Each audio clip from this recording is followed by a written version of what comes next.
சரி ஓனர, சென்னையில மழைலாம் எப்படி இருக்கு? இந்த வருஷம் 100 படகு அதிகமா விட போறாங்களாம். படகா? எதுக்கியா? பின்ன ரோடு ஃபுல்லா தண்ணி போனா பஸ் எப்படா போவோம்? படகு தான் போவோம். அது சரி, தாழ்வான இடத்துல குளத்தை வெட்டி வைக்காம குடியிருக்க ஊட்ட கட்டி வச்சா அப்படிதானே இருக்கும். சத்தமா பேசாதீங்கடா, எத்தனை கட்சி சம்பந்தப்பட்டிருக்குன்னு தெரியல. குண்டர் சட்டத்துல போட்டுற போறாங்க. குண்டர் சட்டம் இருக்கட்டும், இந்த குடிநீர் வாரியம் என்ன பண்ணிட்டு இருக்கு? அததான் எங்க மூடி இருக்குன்னு தேடிட்டு இருக்காங்க. ஆடங்கொப்புறானோல.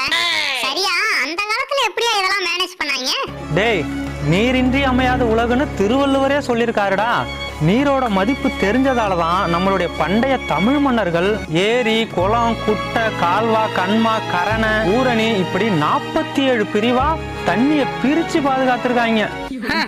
அவங்க தண்ணிய பாதுகாக்க பணத்தை செலவு பண்ணிருக்காங்க, இவங்க பணத்தை பாதுகாக்க தண்ணிய செலவு பண்றாங்க.